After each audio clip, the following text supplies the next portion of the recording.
Pernah terpikir bagaimana kalau sebuah foto biasa ternyata menyimpan pesan rahasia, atau sebuah lagu yang terdengar normal sebenarnya membawa informasi penting? Itulah konsep dari steganografi, yaitu sebuah teknik keamanan digital yang tidak hanya mengamankan pesan, tetapi juga menyembunyikan keberadaannya. Di video kali ini, kita akan membahas steganografi dan implementasinya melalui data hiding dan dokumen bugging.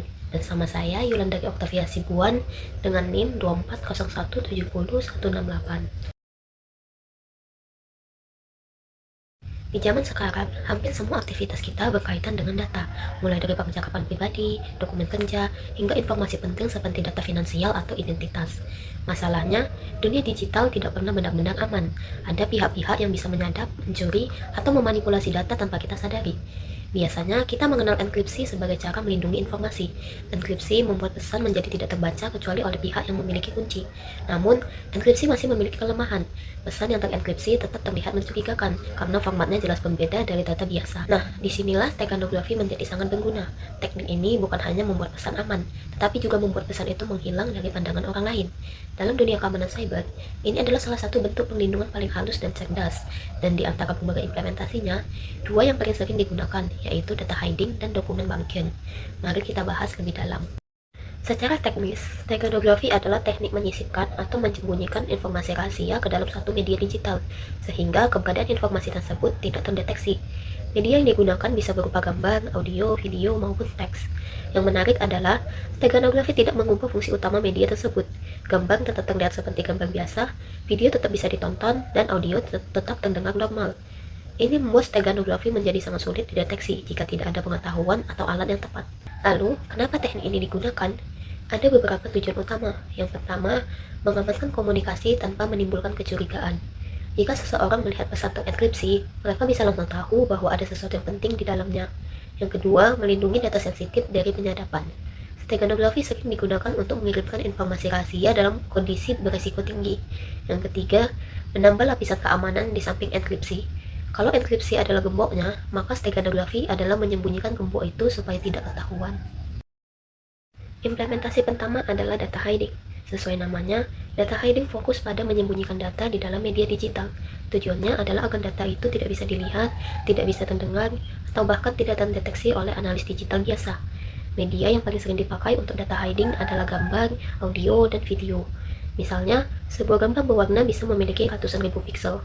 Dengan teknik tertentu, kita bisa mengubah bagian sangat kecil dari piksel tersebut tanpa mengubah tampilan gambar secara kasat mata. Begitu juga dengan audio dan video. Kita bisa menyisipkan informasi di frekuensi tertentu atau frame tertentu tanpa merusak media aslinya. Sekarang kita masuk ke teknisnya, yaitu bagaimana data benar-benar disembunyikan. Teknik pertama yaitu LSB, atau Least Significant Bit. Ini adalah teknik yang mengubah bit paling kecil dari piksel gambar atau data audio. Perubahan ini sangat kecil sehingga mata manusia tidak bisa membedakannya, tapi sebenarnya ada pesan rahasia di dalamnya. Teknik kedua adalah transform domain, seperti DCT dan DWT.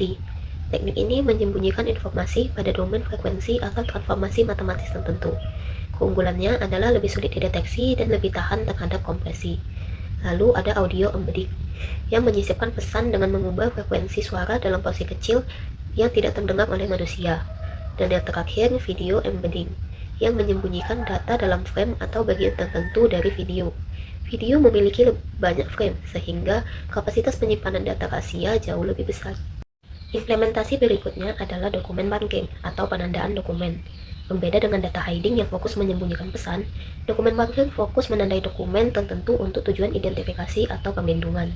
Contohnya watermark pada foto atau dokumen PDF.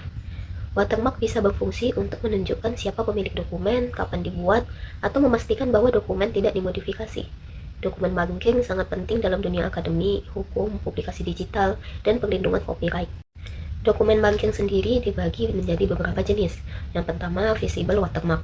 Ini adalah watermark yang terlihat jelas seperti logo atau teks yang transparan pada dokumen. Yang kedua, invisible watermark, yaitu tanda yang tidak terlihat oleh mata tetapi bisa dibaca oleh sistem tertentu. Yang ketiga, metadata bugging, yaitu informasi tersembunyi di dalam metadata file, misalnya siapa pembuat dokumen, tanggal pembuatan, atau nomor identifikasi khusus. Dan yang keempat adalah fingerprinting, yaitu memberikan identitas berbeda pada setiap salinan dokumen. Maka dapat disimpulkan bahwa steganografi merupakan elemen penting dalam dunia keamanan digital modern. Teknik ini tidak hanya menyembunyikan seperti yang dilakukan data hiding, tetapi juga digunakan untuk menandai dan melindungi dokumen melalui dokumen banking. Data hiding memastikan sebuah pesan bisa disembunyikan dalam media digital tanpa terdeteksi, sementara dokumen banking menjaga keaslian, hak cipta, dan identitas dokumen. Keduanya sama-sama berfungsi untuk melindungi data di tengah ancaman digital yang semakin kompleks. Terima kasih sudah menonton video ini, semoga penjelasannya bermanfaat dan membuat kalian lebih memahami bagaimana data bisa disembunyikan dan dilindungi secara cerdas di era digital ini. Sampai jumpa di video berikutnya.